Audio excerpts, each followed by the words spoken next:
کنول doctor ایما کے office میں بیٹھی ہوئی اس کی بات سن رہی تھی۔ ڈاکٹر کنول، میں نے فون پر تمہیں پوری بات سمجھا دی تھی، لیکن تم پر شاید اس معاملے کی اہمیت واضح نہیں، اس لیے تمہیں اپنے پاس بلا کر دوبارہ بات کرنی پڑ رہی ہے۔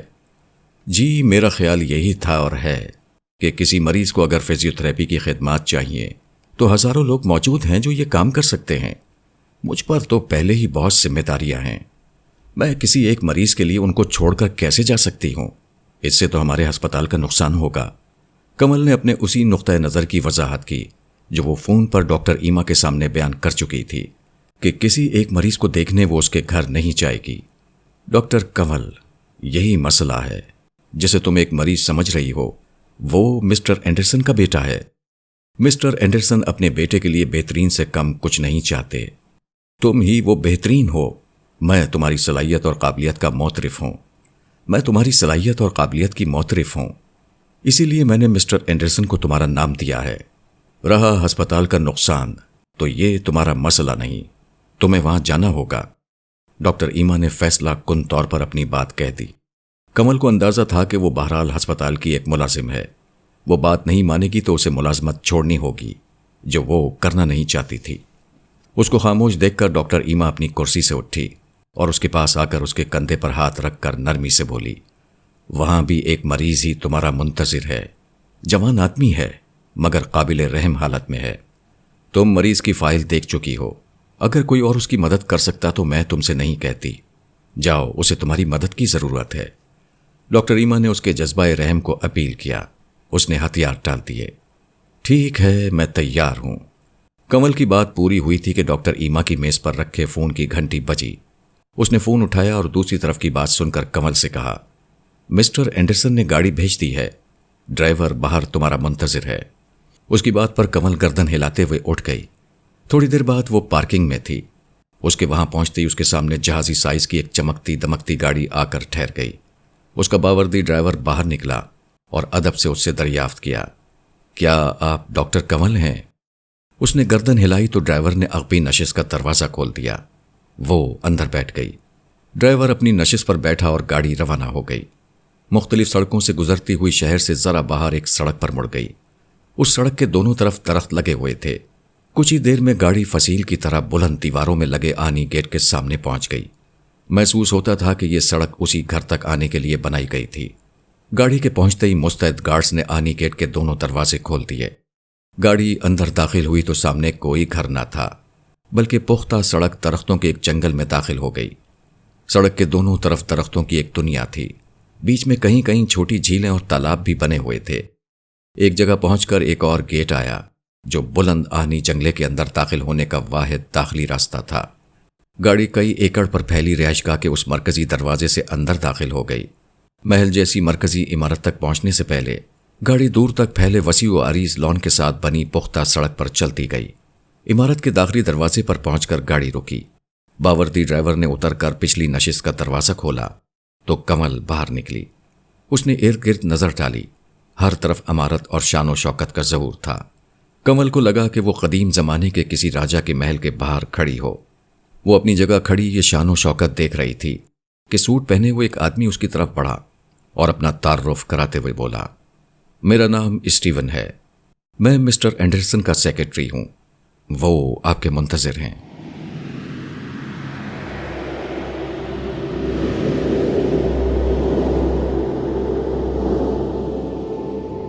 میں سالے کے سوال پر کچھ سوچ میں پڑ گیا تھا کہ اس نے اپنا سوال دہرایا، تم انسانوں کا معاملہ کس طرح مختلف ہے؟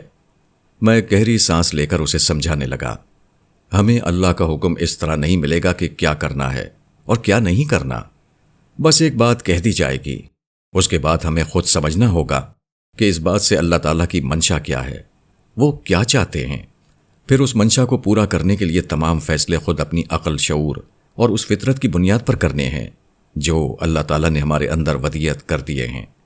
اس میں ہم اپنے سارے وسائل اور طاقتوں سے مدد لے سکتے ہیں، لیکن اللہ کی مرضی ویسی ہی پوری کرنی ہے جیسا وہ چاہتے ہیں، نہ کم نہ زیادہ۔ چلو یہ تو اچھا ہوا کہ ہم فرشتوں کو یہ کام نہیں دیا گیا، یہ تو ایک مشکل کام ہے۔ اس کے چہرے پر اطمینان کے آثار تھے، گویا ایک ذمہ داری سے بچ گیا ہو۔ ہاں، یہ بہت مشکل اور چیلنج سے بھرپور کام ہے، مگر اسی میں جنت کا مزہ ہے، اسی میں سارا لطف ہے۔ اس سے قبل پچھلی دنیا میں ہم یہی کچھ اجتہاد کے ذریعے سے کیا کرتے تھے۔ دین کی اپنی رہنمائی تو بہت کم جگہوں پر دی گئی تھی، باقی ہر جگہ انسان ہی اجتہاد کر کے عمل کیا کرتے تھے۔ ہر طرح کی صورتحال میں ہمیں دین کے اصولوں کی روشنی میں خود ہی عمل کرنا ہوتا تھا۔ یہی اب ہم یہاں کریں گے، اور جس طرح دنیا کے اجتہاد کے بارے میں اللہ کا فیصلہ تھا کہ پکڑ کوئی نہیں ہے، بلکہ غلطی پر 1 اجر اور صحیح بات کرنے پر 2 اجر، اسی طرح یہاں بھی ہم ہر حال میں اللہ کی عنایات کے مستحق ہوں گے۔ اس لیے ہمیں کوئی خوف ہے نہ غم ہے، لیکن یہ خواہش ضرور ہے کہ خدا کی عین مرضی کے مطابق نتیجہ دیں اور اس کا مزید قرب حاصل کریں۔ جب ایسا ہے تو پھر مسئلہ کیا ہے؟ مسئلہ یہ ہے کہ میں بہتر سے بہتر کام کرنا چاہتا ہوں، میں خدا کا قرب مزید چاہتا ہوں۔ یہ تو سبھی چاہتے ہیں، ہاں یہ تو سبھی چاہتے ہیں، مگر ہماری استعداد وہی نیکیاں ہیں جو پچھلی دنیا میں ہم نے ایمان اور عمل صالح کے ذریعے سے کمائی تھیں۔ وہ گویا کہ کرنسی تھی جسے ایک طرف ہم نے اس دنیا میں نعمتوں کی خریداری کی ہے، اور دوسری طرف یہی نیکیاں اب ہماری قوت و صلاحیت میں ڈھل چکی ہیں۔ مطلب یہ کہ جتنی نیکیاں اتنی ہی طاقت اور صلاحیت۔ بلکہ اب تو میں سوچتا ہوں کہ زندگی کا ہر وہ لمحہ ضائع ہو گیا جس میں کوئی خیر نہیں کمائی۔ یہ کہتے ہوئے میرے لہجے میں تاسف تھا، تاہم میں نے اپنی بات جاری رکھی۔ بہرحال جس طرح پرانی دنیا میں سائنسدان چیزیں ایجاد کرتے، انجینئر تعمیرات کرتے، مصور تصویر کشی کرتے اور شاعر ادبی شاہکار تخلیق کرتے تھے، اس دنیا میں اہل جنت اپنی ایمانی اور اخلاقی قوت کی بنیاد پر وہ سارے تخلیقی کام کر رہے ہیں۔ مگر کیا؟ مگر میرا ذہن یہ کہتا ہے کہ اس تخلیقی منصوبے میں وہی شخص آگے جائے گا جو یہ زیادہ اچھی طرح سمجھ لے گا کہ اللہ تعالیٰ کی اپنی ذات اور صفات کس طرح روبہ عمل ہوتی ہے۔ جس کی مرضی پوری کرنی ہے اس کو سمجھنا ضروری ہے۔ ظاہر ہے کہ ہم اس کی ذات اور صفات کا احاطہ نہیں کر سکتے، مگر میں جس حد تک صفات الہی، سنن الہی اور اس کی حکمتوں کو سمجھ سکتا ہوں، اس حد تک ضرور سمجھنا چاہتا ہوں۔ اللہ تعالیٰ کس طرح مخلوقات کے ساتھ معاملہ کرتے رہے ہیں، میں یہ جاننا چاہتا ہوں۔ تم ایک فرشتے ہو، طویل عرصے سے اللہ تعالیٰ کے طریقہ کار کو دیکھ رہے ہو، تم بتاؤ کہ اس معاملے میں میری کیا مدد کر سکتے ہو؟ میں کیا بتاؤں؟ میری کیا حیثیت ہے؟ صالح نے بالکل سادہ اور سپاٹ جواب دے دیا۔ میرا بھی یہی خیال تھا کہ تمہاری کوئی حیثیت نہیں ہے اور تم بالکل بیکار شخص ہو۔ میں نے مصنوعی غصے کے ساتھ اس کو دیکھتے ہوئے کہا تو صالح ہنس پڑا۔ میں اس کی ہنسی سے بے نیاز بولتا رہا۔ پچھلے دنوں میں نے سردار جبرائیل کی خدمت میں حاضر ہو کر ان سے بات کی تھی۔ انہوں نے تمہارا نام لے دیا کہ صالح سے پوچھ لو، وہ سمجھا دے گا۔ اب ان کی بات غلط تو ہو نہیں سکتی۔ میری بات پر اس نے مسکراتے ہوئے کہا، ویسے انہوں نے ہی مجھے تم سے ملنے کا کہا تھا، مگر وجہ نہیں بتائی تھی۔ مجھے اندازہ ہے، اب بتاؤ تم میری کیسے مدد کر سکتے ہو؟ صالح میرے سوال پر کچھ سوچتا ہوا بولا، میں سمجھ گیا سردار جبرائیل نے میرے متعلق کیوں کہا تھا۔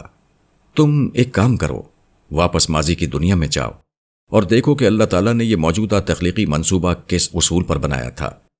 اس کے بعد تم سمجھ جاؤ گے کہ وہ خود کس طرح معاملات چلاتے ہیں، کیسے چیزوں کو دیکھتے ہیں، ماضی کی دنیا میں چیزیں کس اصول پر ہوتی رہی ہیں، نظام کائنات میں ان کی کیا حکمت کار فرما رہی ہیں۔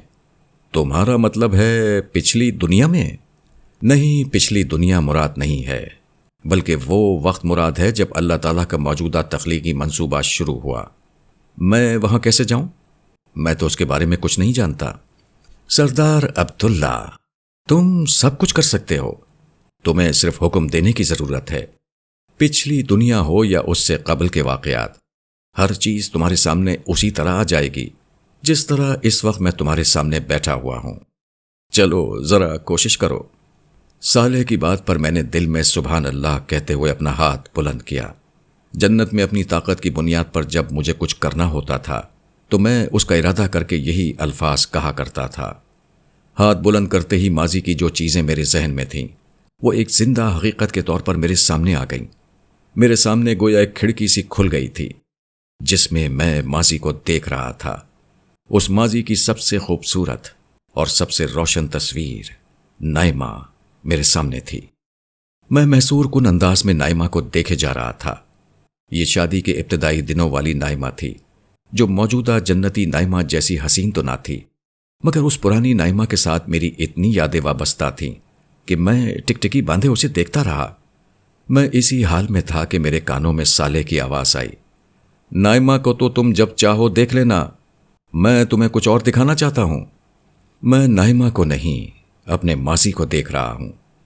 اس ماضی کو تو تم تنہائی میں دیکھتے رہنا، میں کسی اور ماضی کو دکھانا چاہتا ہوں۔ یہ کہہ کر سالے میرے برابر میں آ کر کھڑا ہو گیا اور میرا ہاتھ تھام لیا۔ اس نے جیسے ہی میرا ہاتھ تھاما، میرے ذہن پر ماضی کے کچھ اور در کھلنے لگے۔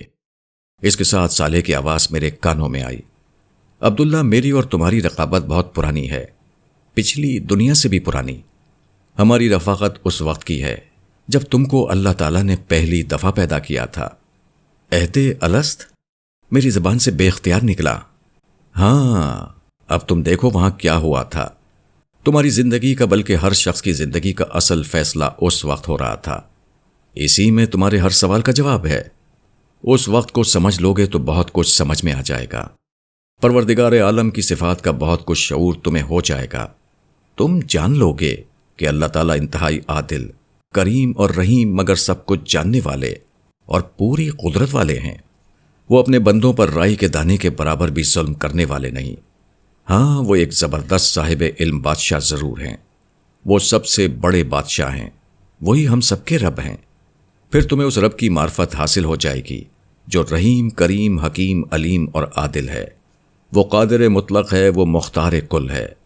گو اس نے انسانوں کو پیدا کر کے ایک دائرے میں اپنا اختیار انسانوں کو امانتاً دے دیا تھا، مگر اس کے باوجود اس نے دنیا کا نظام چلایا۔ اس نے اپنے عدل پر کوئی سمجھوتا نہیں کیا۔ خدا کی ہستی کی یہی معرفت ماضی کی دنیا کے بارے میں تمہارے ہر سوال کا جواب دے گی، اور یہی معرفت رب نئی دنیا میں تمہاری کامیابی کا سبب بن جائے گی۔ ہاں، میں جانتا ہوں اور اب دیکھ سکتا ہوں کہ میں نے کس طرح ان کی ربوبیت کا اقرار کیا تھا۔ میں نے ایک بے خودی کے عالم میں کہا، اور اس کے ساتھ ہی ماضی کے تمام دریچے مجھ پر کھلتے چلے گئے۔ جو پہلی حقیقت میرے سامنے آئی وہ میرا اپنا وجود تھا، گرچہ بہت مختلف، بہت جدا، مگر میں جان سکتا تھا کہ یہ میں ہی ہوں، وہ عبداللہ جو پہلی دفعہ عدم سے وجود میں آیا تھا۔ میں ماضی کی دنیا میں داخل ہو کر اب اس کا ایک حصہ بن چکا تھا۔ سب کچھ دیکھ رہا تھا، سب کچھ سن رہا تھا، اور سب کچھ اسی طرح محسوس کر رہا تھا جیسے میں اسی دنیا کا حصہ ہوں۔ عبداللہ، زندگی مبارک ہو۔ ان الفاظ نے میرے گہرے انہماک کو توڑ ڈالا۔ میں نے پلٹ کر دیکھا، یہ الفاظ ادا کرنے والا کوئی انسان نہیں تھا، گرچہ وہ انسانی قالب ہی میں تھا۔ یہ الفاظ ادا کرنے والا یقیناً ایک فرشتہ تھا۔ عدم سے وجود پانے کے بعد میری صلاحیتوں میں ہر لمحہ اضافہ ہوا تھا، اور ان میں سے ایک صلاحیت یہ تھی کہ اب میں انسانوں اور فرشتوں میں بآسانی فرق کر سکتا تھا۔ میرے ہاتھ میں وہ رجسٹر تھا جس میں ہر اس سوال کا جواب تھا جو میرے ذہن میں پیدا ہو رہا تھا۔ میں کون ہوں؟ کہاں ہوں؟ کیوں ہوں؟ میرا خالق کون ہے؟ وہ کیا چاہتا ہے؟ اور یہ کہ اس وقت مجھے کیا کرنا ہے، وغیرہ۔ کچھ دیر قبل تک میں عدم تھا، پھر میرے رب کا اذن ہوا اور میں وجود میں آ گیا۔ وجود کیسی نعمت کا نام ہے! ہونے کا احساس انسان کو کس طرح سرشار کر دیتا ہے، یہ کوئی مجھ سے پوچھے۔ جاننا کیا ہوتا ہے، اختیار کیا ہوتا ہے، احساس کیا ہوتا ہے، اس کی لذت اس لمحے مجھ سے کوئی پوچھتا تو میں بتاتا، لیکن وجود میں آنے کے بعد جو واقعات پہ در پہ پیش آئے اور اپنی تقدیر کا رجسٹر اٹھائے، اپنی زندگی کی جس پہلی کو میں سلجھانے کی الجھن میں مبتلا تھا، یہ سب اتنا غیر معمولی تھا کہ میں ہونے کی اس لذت کو بھول بیٹھا تھا۔ پھر جب مجھے میرے نام سے پکارا گیا تو وجود اور ہونے کے احساس کی لذت نے مجھے اندر اور باہر سے گھیر لیا، اور میں دوبارہ اسی خوشی میں سرشار ہو گیا۔ میں نے اس فرشتے کو کوئی جواب دینے کے بجائے سرشاری کے ان لمحات میں کھونا پسند کیا۔ وہ فرشتہ دیر تک میرے چہرے پر پھیلی سرشاری کو دیکھ کر مسکراتا رہا، اور جب جواب ملنے سے مایوس ہو گیا تو گویا ہوا، اللہ تعالیٰ نے مجھے تمہاری مدد کے لیے بھیجا ہے تاکہ تم آنے والی دنیا کے امتحان میں سرخرو ہونے کے لیے ان بہترین حالات کا انتخاب کر سکو جو تمہیں پسند ہوں۔ تمہیں اختیار دے دیا گیا ہے۔ وجود کے بعد یہ سب سے بڑی نعمت ہے جو کسی مخلوق کو مل سکتی ہے۔ یہ نعمت تمہیں اور سارے انسانوں کو دی جا چکی ہے، اسے استعمال کرو۔ میں بدستور خاموش رہا۔ وہ غور سے میرے چہرے کو دیکھ رہا تھا، میرے چہرے پر موجود ان ان گنت سوالات کو پڑھ رہا تھا۔ شاید کسی سوال ہی کو پڑھ کر اس نے اس کے جواب میں کہا، تمہیں آنے والے امتحان کی دنیا میں اپنے پرچہ امتحان کو خود طے کرنا ہے۔ تمہارے مہربان رب نے اپنے عدل اور رحمت کی بنا پر یہ فیصلہ کیا ہے کہ وہ تمہیں اور ہر انسان کو بھرپور موقع دے گا۔ روز قیامت کسی بندے یا بندی کو یہ شکایت نہیں ہوگی کہ اسے اس کی مرضی کے خلاف کوئی پرچہ امتحان دیا گیا تھا۔ اپنے حالات، اپنا زمانہ، اپنی شخصیت، اپنی حیثیت، ہر چیز کا انتخاب تم کرو گے۔ میں اس انتخاب میں تمہاری پوری مدد کروں گا اور بتاؤں گا کہ جو کچھ تم اختیار کر رہے ہو اس کے نتائج کیا نکل سکتے ہیں۔ پھر میں ہی امتحان کی اگلی دنیا میں تمہارے ساتھ رہوں گا، تمہارے اعمال صالح کو لکھنے والے فرشتوں کا سردار ہوں گا۔ پھر روز قیامت تمہارے ابدی مقدر کا آخری فیصلہ ہونے کے وقت بھی میں تمہارے ساتھ ہوں گا۔ یہ کہہ کر وہ خاموش ہو گیا۔ اس کی یہ تقریر بھی مجھے کچھ بولنے پر آمادہ نہیں کر سکی تھی۔ وہ میرے قریب آیا اور میری سمت ہاتھ بڑھاتے ہوئے بولا، تم نے اپنا نام عبداللہ منتخب کیا ہے، بہت اچھا اور خوبصورت نام ہے، پر میرا نام تمہیں شاید ذرا مشکل لگے۔ میرا نام رہنے دو۔ اتنی دیر میں پہلی دفعہ میرے منہ سے کچھ الفاظ نکلے۔ تمہارا نام جو بھی ہو، میں تمہیں صالح کہہ کر پکاروں گا۔ یہ کہتے ہوئے میں نے بھی مسافے کے لیے اس کے ہاتھ کو تھام لیا۔ یہ ایک ابدی اور ختم نہ ہونے والی دوستی کا آغاز تھا۔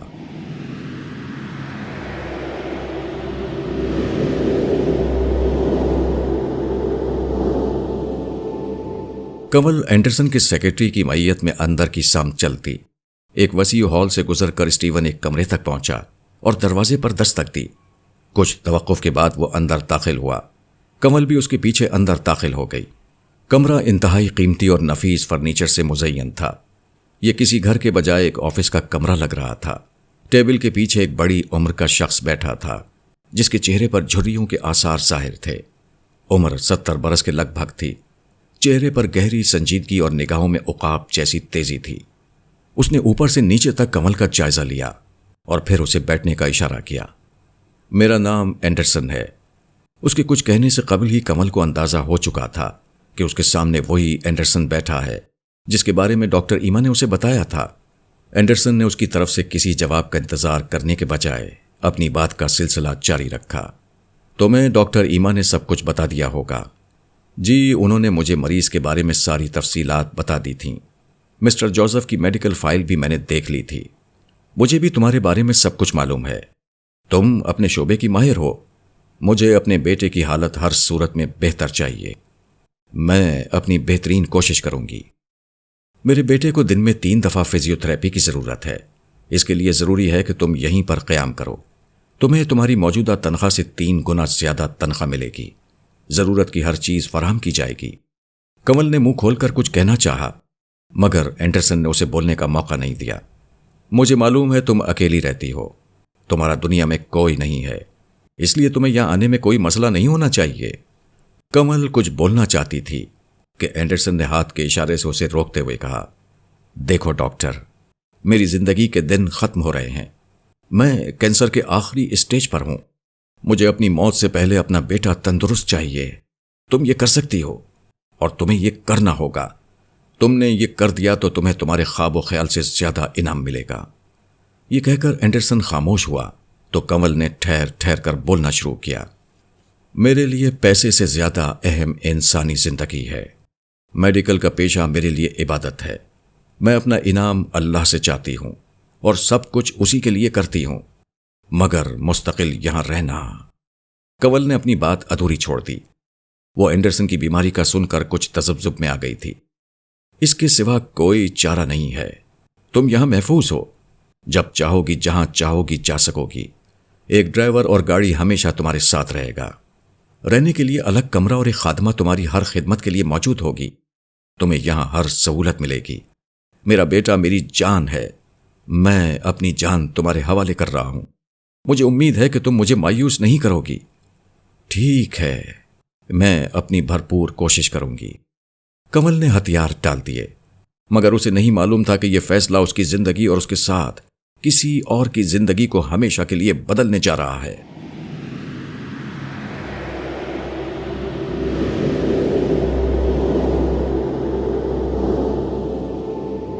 فرشتہ دیر تک میرا ہاتھ اپنے ہاتھوں میں تھامے مجھے دیکھتا رہا، گویا وہ میرے چہرے سے میرے اندر کی کیفیت کو پڑھنا چاہتا تھا۔ پھر ہاتھ چھوڑاتا ہوا بولا، صالح اچھا نام ہے، مجھے اپنا یہ نام پسند آیا ہے۔ تم واقعی بہت تیز رفتار ہو عبداللہ۔ اللہ تعالیٰ نے تو ہر انسان کو یکساں پیدا کیا ہے، اب یہ تمہارا حوصلہ اور تمہاری ترجیحات ہیں جو تمہارے تمام فیصلوں کو متعین کریں گی۔ تم بہت تیزی کے ساتھ اپنے اختیار کو استعمال کر رہے ہو، تم فوری فیصلے کر رہے ہو، تم بلند حوصلہ شخص ہو جس نے اپنی ترجیحات فوراً طے کر لی ہے۔ یہی چیز تمہیں دوسروں سے ممتاز بنا رہی ہے۔ میں خاموشی سے اس کی شکل تکتا رہا۔ اس نے شاید میرے بارے میں ٹھیک تبصرہ کیا تھا۔ اس نے اپنی گفتگو جاری رکھی، لیکن یہ صورتحال جس سے اس وقت ساری انسانیت دوچار ہے ایک بہت سنگین صورتحال ہے۔ بظاہر یہ بہت بڑی کامیابی ہے جو تم لوگوں کو ملی ہے، مگر جس وقت امتحان شروع ہوگا کسی کو کچھ یاد نہیں رہے گا۔ تم لوگوں کو نہ آج کا دن یاد رہے گا، نہ آنے والی آخرت کی ابدی دنیا کی فکر ہوگی۔ صرف اگلی دنیا، عارضی دنیا تم لوگوں کے لیے سب کچھ بن جائے گی۔ تمہاری خوشی، غم، پانا کھونا، کامیابی ناکامی، امید مایوسی، غرض ہر جذبہ صرف اس فانی دنیا کے لیے رہ جائے گا۔ کسی نے آج یہاں دولت کو چنا ہے تو کل اسے دولت دے دی جائے گی، مگر وہ اسے اپنی کمائی سمجھے گا۔ کسی نے آج صبر کے فائدے سمجھ کر اگلی دنیا میں کوئی مشکل چن لی ہے تو کل مصائب کا سامنا ہونے پر وہ اپنا انتخاب بھول کر خدا کو برا بھلا کہتا رہے گا۔ تم لوگوں کی توجہ اچھے برے حالات میں اعمال صالح کر کے جنت کمانے کے بجائے اپنے منتخب کردہ حالات ہی کو سب کچھ سمجھ کر انہی کی طرف رہے گی۔ اس لیے بہتر ہے کہ ہر چیز کی سنگینی کو ابھی سمجھ لو۔ قیامت کے دن تمہارا کوئی عذر قبول نہیں ہوگا۔ میں اس کی بات کی سنگینی اچھی طرح سمجھ رہا تھا۔ میں پوری توجہ سے اس کی بات سنتا رہا۔ تم نے میرے آنے سے قبل ہی بہت تیزی سے اپنے لیے چیزوں کا انتخاب کرنا شروع کر دیا ہے۔ تمہاری روح نے مرد ہونے کا انتخاب کر لیا ہے، اپنا نام بھی چن لیا۔ کم از کم میرے آنے کا انتظار تو کر لیتے۔ میں تمہیں بتانے کے لیے آیا ہوں کہ تم جس چیز کا انتخاب کرو گے اس کے کیا ممکنہ نتائج نکل سکتے ہیں۔ میں تمہارے فیصلے کو نوٹ کر کے اللہ کے حضور پیش کر دوں گا، پھر اللہ تعالیٰ اپنا حتمی فیصلہ دیں گے۔ اسی حساب سے آنے والی دنیا میں تمہیں پیدا کیا جائے گا اور انہی حالات میں تمہارا امتحان ہوگا۔ صالح نے مجھے وہ معلومات دینا شروع کی جو میں اس رجسٹر میں پہلے ہی پڑھ چکا تھا، جو میری پیدائش کے ساتھ مجھے اپنے ساتھ ملا تھا، مگر اس کے سمجھانے سے مجھے بات زیادہ سمجھ میں آنے لگی۔ اس کے آنے سے واقعی میری الجھنیں دور ہونے کا امکان پیدا ہو گیا تھا۔ میں نے اس کی بات کے جواب میں کہا، مجھے معلوم ہے کہ تمہیں میرے خالق نے میری مدد کے لیے بھیجا ہے، کیونکہ میں اپنی زندگی کی پہیلی کو سلجھاتے سلجھاتے اب الجھنا شروع ہو گیا تھا۔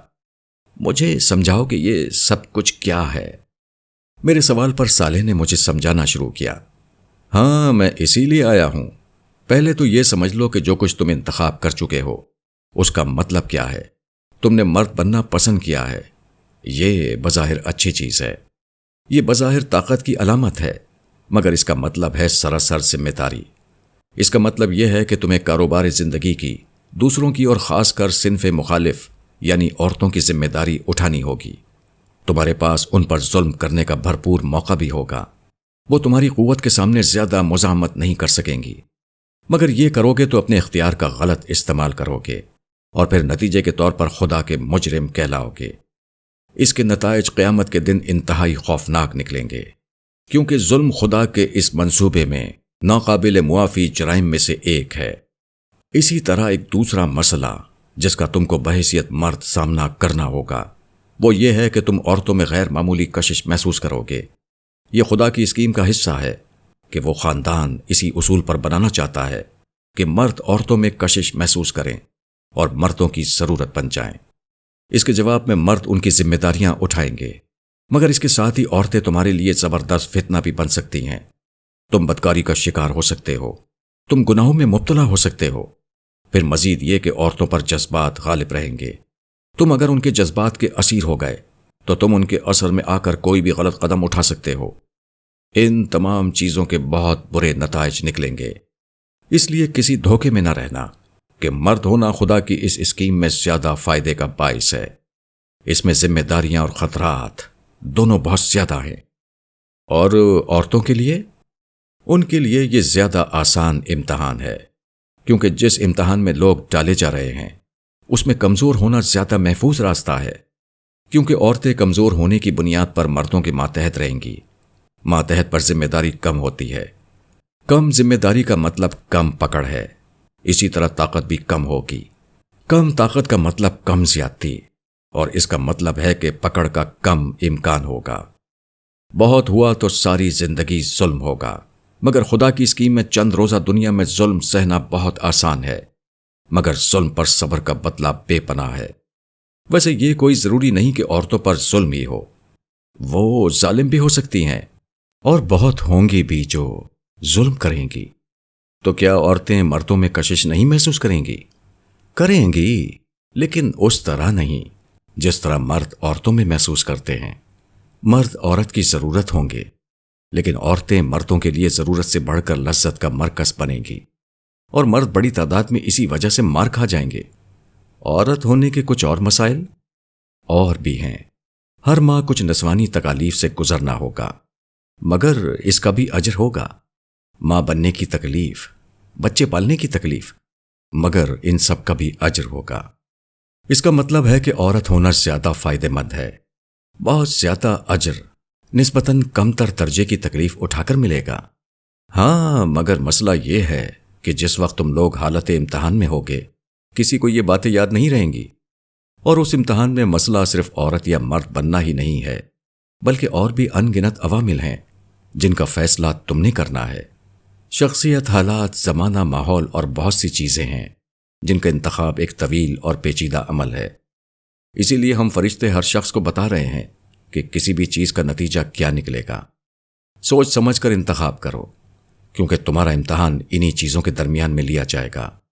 ان چیزوں کے بارے میں اللہ تعالیٰ کوئی براہ راست سوال تو نہیں کریں گے کہ تم عورت یا مرد کیوں تھے، کہاں اور کس کے ہاں پیدا ہوئے، لیکن بالواسطہ طور پر یہ سب چیزیں وہ حالات پیدا کریں گی جن میں تمہارا امتحان ہوگا۔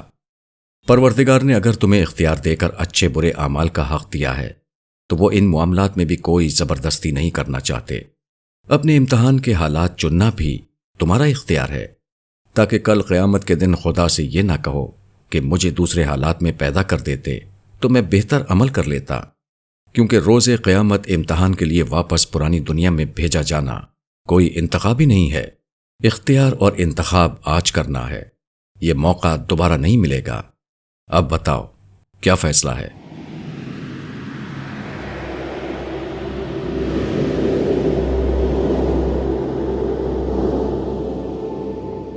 اینڈرسن کنول کو لے کر ایک بڑے سے کمرے میں داخل ہوا۔ یہ کمرہ انتہائی خوبصورتی کے ساتھ سجا ہوا تھا، انتہائی خوبصورت، نادر اور نفیس فرنیچر، دیواروں پر مصوری کے شاہکار پینٹنگز، کمرے میں زینت میں اضافہ کرتے ہوئے فائن آرٹس کے نمونے، ایک طرف کتابوں کے شیلف جس پر کتابیں سجی ہوئی تھیں۔ یہ سب چیزیں مل کر کمرے کے مالک کے ذوق و جمال اور علمی شوق کی عکاسی کر رہی تھیں، مگر کمرے کا مالک ان سب سے بے خبر، ایک مسحری پر بے بسی کی تصویر بنا بے سدھ پڑا تھا۔ یہ جوزف تھا، اینڈرسن کی امیدوں کا واحد چراغ۔ کنول نے جوزف کو غور سے دیکھا۔ وہ ایک خوبصورت انسان تھا، لمبا قد، خوبصورت ناک نقشہ، گورا رنگ، سیاہی مائل سنہری بال۔ عام حالات میں یہ نوجوان کسی بھی حسینہ کو متاثر کر سکتا تھا۔ کنول بھی جوان تھی، دلکش تھی، مگر اسے اپنی زندگی میں اتنے دکھ ملے تھے کہ اس کے دل کی کلی ہمیشہ کے لیے مرجھا چکی تھی۔ پھر اسے معلوم تھا کہ وہ ایک ڈاکٹر ہے جس کا کام مریض کو زندگی کی راہ پر لگانا ہے۔ وہ یہاں دل لگانے نہیں آئی تھی، اس کے سامنے اس کا مریض تھا جو زندگی اور موت کی جنگ لڑتے ہوئے معذوری کی سرحد پر آ پہنچا تھا۔ کنول کو اسے موت سے نکال کر زندگی کی دہلیز پر واپس لانا تھا۔ یہ میرا بیٹا جوزف ہے۔ اینڈرسن کی آواز گونجی تو کنول اس طرف متوجہ ہو گئی۔ آج سے یہ تمہارے حوالے ہے۔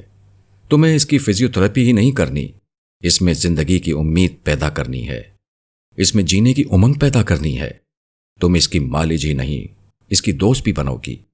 ڈاکٹر ایما نے بہت سارے لوگوں میں سے تمہارا انتخاب اسی لیے کیا ہے کہ تم بہت خیال کرنے والی اور اپنے پروفیشن کو پروفیشن سے بڑھ کر سمجھنے والی ہو۔ مجھے یقین ہے تم نے پورے جذبے سے کام کیا تو میرا بیٹا بہت جلد ٹھیک ہو جائے گا۔ میں اپنی پوری کوشش کروں گی اور اللہ نے چاہا تو آپ کو مایوس نہیں کروں گی۔ مگر کنول ایک لمحے کو رکی۔ وہ کچھ ہچکچا رہی تھی۔ اینڈرسن نے سوالیہ نظروں سے اسے دیکھا۔ میں ایک مسلمان ہوں، 5 وقت اللہ کی عبادت کرتی ہوں۔ آپ کو اس پر کوئی اعتراض تو نہیں ہوگا؟ نہیں، تم اپنی مذہبی عبادات کر سکتی ہو، مجھے اس سے کوئی غرض نہیں۔ بس مجھے میرا بیٹا چاہیے۔ اب تم ڈرائیور کے ساتھ اپنے گھر جاؤ، اپنا ضروری سامان لے کر آ جاؤ۔ تمہارے اکاؤنٹ میں پیسے آج ہی ٹرانسفر ہو جائیں گے۔ جو چاہو خرید لو، جو چاہو کرو، تمہیں بس جوزف پر توجہ دینی ہے، باقی کسی چیز کی فکر کرنے کی تمہیں کوئی ضرورت نہیں۔ کمل نے ایک نظر جوزف پر ڈالی اور اسبات میں گردن ہلا دی۔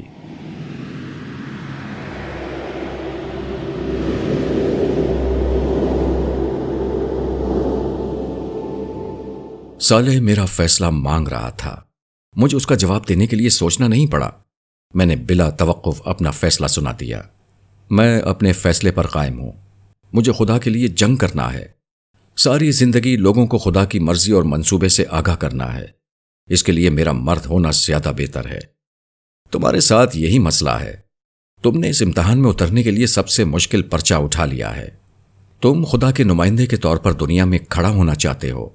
خدا تمہیں یہ مقام دے تو دے گا، مگر تمہیں ڈگمگانے کے لیے 1000 چیزیں آئیں گی۔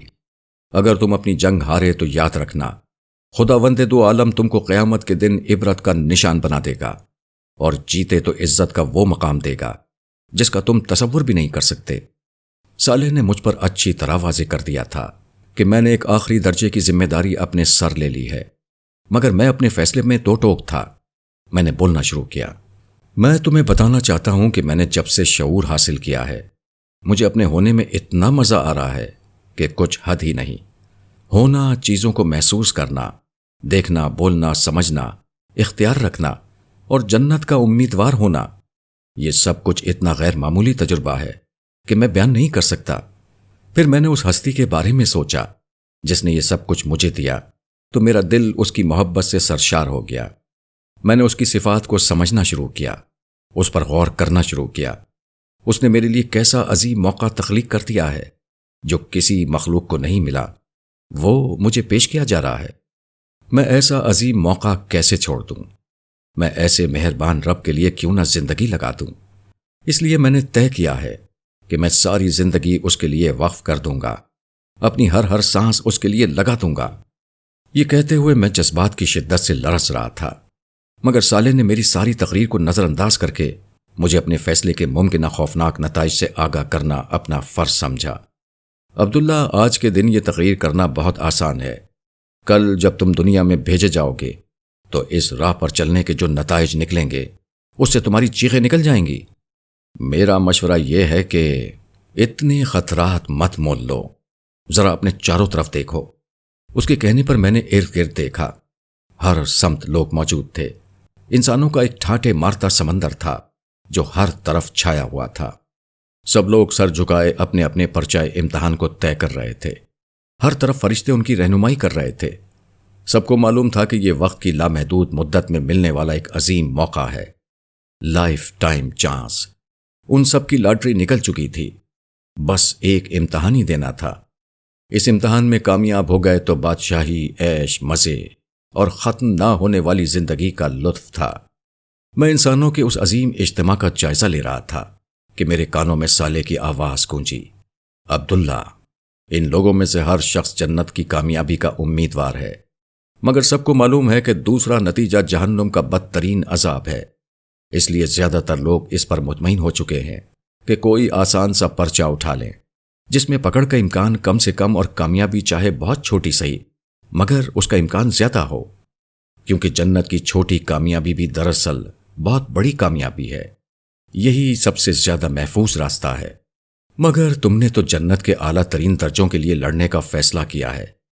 تم ناکام ہو گئے تو تمہارا انجام بہت برا ہوگا۔ صالح کی بات سن کر میں گہری سوچ میں پڑ گیا۔ صالح کی بات بہت معقول تھی۔ انسانوں کی غالب ترین اکثریت کو تمام فرشتوں نے وہی مشورہ دیا ہوگا جو صالح مجھے دے رہا تھا۔ میں تو اس جنگ کو اعلیٰ ترین سطح پر لڑنا چاہتا تھا، مگر اب میرے قدم ڈگمگانے لگے تھے۔ میں نے صالح کو اپنے دل کا حال بتایا۔ میں نے تو سوچا تھا کہ کسی رسول کے زمانے میں پیدا ہو کر اس کا ساتھ دینا ہے، اس کے مشن کو آگے بڑھانا ہے، اس کا اجر سب سے زیادہ ہے۔ مگر یہ معلوم ہے کہ اس صورت میں اندیشہ یہ ہے کہ رسول کے زمانے میں پیدا ہو کر کہیں میں اس کی مخالفت ہی نہ شروع کر دوں۔ اس کی سزا بھی سب سے زیادہ ہے، اس لیے کہ اس کا مطلب خدا کے سامنے سرکش ہو جانا ہے۔ اس کی سزا ناقابل معافی ہے۔ اسی لیے کہہ رہا ہوں کہ یہ بہت سخت امتحان ہے۔ تو کیا اسی قسم کا درجہ کسی اور طریقے سے مل سکتا ہے؟ ہاں، مل سکتا ہے، صالح نے کچھ سوچ کر جواب دیا۔ رسولوں کی امت میں رسولوں کے بعد پیدا ہونے والوں کے لیے بھی یہی امکان ہے، لیکن بعد میں آنے والوں میں بہت کم یہ مقام حاصل کر سکیں گے۔ اس میں مشکل یہ ہے کہ نبیوں اور رسولوں کے بعد ان کی تعلیم میں تبدیلی اور اضافے ہو جائیں گے۔ وہ خود سچائی کھول کر بتانے کے لیے موجود نہیں ہوں گے، اس لیے سچائی تمہیں خود ڈھونڈنی ہوگی، حق کو تلاش کرنا ہوگا۔ اس کے بعد اگر زندگی لگا دی اور وفاداری کا حق ادا کر دیا تو امید ہے کہ پھر تمہارا اجر بہت بڑھ جائے گا۔ لیکن یہاں ناکام ہوئے تو سزا بڑی ہے، لیکن اتنی نہیں جتنی رسولوں کی براہ راست مخالفت کر کے ملے گی۔ تو بس پھر یہی طے ہو گیا، میں اس سے پیچھے نہیں جاؤں گا۔ میں نے ایک عزم کے ساتھ کہا۔ مجھے اس لمحے نہیں معلوم تھا کہ اس عزم کے ساتھ ہی میری خوشبختی کا دروازہ کھل رہا ہے، جو ایک دن فردوس کی بستی کے 8 دروازوں کو مجھ پر کھول دے گا۔ خدا کی بخشش کے وہ در مجھ پر کھل رہے ہیں جو کبھی بند نہیں ہوں گے۔ مجھے نہیں معلوم کہ یہ عزم ابدیت کا سفر کا وہ پہلا قدم ہے جو ابدیت کی راہ سے ہوتا ہے، ایک دن ابدی بادشاہی کی منزل تک جا پہنچے گا۔ کتنی بڑی خوش نصیبی تھی آپ کی سردار، جو آپ نے عہد الست کے دن یہ فیصلہ کر لیا تھا۔ اسی فیصلے کی وجہ سے آپ اتنے بڑے انعام کے مستحق ہوئے ہیں۔ کمل نے ایک دفعہ پھر عبداللہ کے خیالات کے تسلسل کو روک کر اپنی بات بیان کر دی۔ چنانچہ ذہنی طور پر وہ دونوں عہد الست سے نکل کر واپس جنت کی بستی میں آ گئے۔ یہ ایسا ہی تھا جیسے کسی فلم کو دیکھتے ہوئے کوئی شخص اسکرین کو روک دے اور جو کچھ دیکھا ہو اس پر تبصرہ شروع کر دے۔ کمل کی بات پر عبداللہ مسکرانے لگا، مگر وہ کچھ بولا نہیں۔ کچھ دیر کے لیے خاموشی چھا گئی۔ شاید عبداللہ ابھی تک اس لمحے کو محسوس کر رہا تھا جب اس نے یہ فیصلہ کیا تھا۔ جب سناٹے کی چادر دبیز ہونے لگی تو اس نے کمل کو مخاطب کر کے اسے توڑا۔ بے شک عہد الست کے دن کیا گیا عزم میری خوش نصیبی بنا، لیکن میں پچھلی دنیا میں معمولی سی غفلت بھی کرتا تو یہ میری بدبختی بھی بن سکتا تھا۔ اس بات کا امکان تھا کہ میں دین کا ایک عالم بنتا، مگر ساتھ میں دین فروش بھی بن جاتا۔ پچھلی دنیا میں بہت لوگ تھے جو عالم کہلاتے تھے، مگر دین کے علم کو دنیا کمانے کا ذریعہ بنا لیا۔ کچھ لوگوں نے اپنے اس منصب کو جنسی استحصال کے لیے استعمال کیا۔ کچھ لوگوں نے شہرت و ناموری کو اپنے علم کے خراج کے طور پر وصول کیا۔ ان کے علاوہ بہت سے لوگ تھے جو بہت مخلص تھے، مگر وہ اپنے فرقے کے عالم بن کر رہ گئے، اور آپ نے ان میں سے کچھ بھی نہیں کیا۔ اس کا سبب کیا تھا؟ سبب؟ عبداللہ بات شروع کر کے کچھ دیر رکا اور پھر دوبارہ گویا ہوا۔ اب سوچتا ہوں تو سمجھ میں آتا ہے کہ شاید سبب یہ تھا کہ فرقہ، ملت، قوم اور بزرگ، ان میں سے کسی کی محبت، ان سے وفاداری، ان کا غلبہ و برتری جیسی چیزیں میرا مسئلہ نہیں تھیں۔ میرا مسئلہ خدا تھا، اور میرا دل ہر تعصب سے خالی تھا۔ خدا کی طرف سے آنے والی سچائی کو پانا میرا ہدف تھا۔ سچائی کی یہ جستجو مجھے قرآن مجید تک لے گئی۔ پھر قرآن مجید نے انگلی پکڑ لی۔ دین کی بینات، اس کی اصل تعلیم، اس کی اصل دعوت، یعنی ایمان و اخلاق، جو نجات اور بلندی درجات کا واحد راستہ ہے، قرآن پوری طرح واضح کر دیتا ہے۔ یہ حقیقت جاننے کے بعد باقی ہر چیز میرے لیے غیر متعلق ہو کر رہ گئی۔ پھر ساری زندگی اسی کام میں گزر گئی۔ مختصر یہ کہ خدا کی ہستی میری زندگی کا مرکزی خیال نہ ہوتی تو میں شاید یہاں نہیں پہنچتا۔ عبداللہ کی بات ختم ہوئی تو کمل نے اس کی تائید کرتے ہوئے کہا، ہاں، عہد الست کے دن بھی آپ کے لیے اللہ سب سے زیادہ اہم تھے۔ اللہ تعالیٰ سے یہ سچا تعلق آپ کو یہاں تک لے آیا۔ اچھا، ایک اور سوال ہے، وہ یہ کہ عہد الست کے دن اگر سب انسانوں نے ایک ہی فیصلہ کر لیا ہوتا، مثلاً ہم سبھی مرد ہو جاتے یا سبھی عورتیں بن جاتی، تو خدا کی اسکیم کیسے چلتی؟ اچھا سوال ہے۔ اس کا جواب خدا کی اپنی صفات میں پوشیدہ ہے۔ خدا اگر اس درجے میں عدل کرنے والا ہے جیسے تم نے عہد الست کے دن میں دیکھا، تو وہ اسی درجے میں علم اور قدرت والا بھی ہے۔ اس کے کہنے سے وہاں کسی نے کوئی فیصلہ نہیں کیا تھا، مگر لوگوں نے جو فیصلے کیے وہ بہرحال اسے اپنے علم کی بنا پر پہلے ہی سے معلوم تھے۔ اس لیے اس نے پہلے ہی اتنی تعداد میں لوگ پیدا کر دیے تھے کہ ہر کردار کے لیے مناسب تعداد میں لوگ مل گئے۔ باقی نہ جنت کوئی چھوٹی جگہ ہے کہ لوگ زیادہ ہو جاتے تو مسئلہ ہوتا، نہ جہنم کی گنجائش کم ہے، اس لیے بہت انسان پیدا کیے گئے اور ہر کردار ادا کرنے والے لوگ امتحان کی دنیا میں موجود تھے۔ عبداللہ کی بات پر کمل سر ہلانے لگی۔ بات اس کی سمجھ میں آ گئی تھی۔ اس کی خاموشی کو دیکھ کر عبداللہ نے پوچھا، کیا خیال ہے واپس عہد الس کے دن میں چلیں؟ کیوں نہیں، میں تو بڑے شوق سے وہ سب دیکھنا چاہتی ہوں۔ یہ کہتے ہوئے اس نے اپنے ہاتھ میں موجود انگوٹھی کو زور سے دبا دیا۔ وہ عبداللہ کے ذہن سے ایک دفعہ پھر عہد الس کا وہ منظر دیکھنے لگی جس میں عبداللہ سالے سے گفتگو کر رہا تھا۔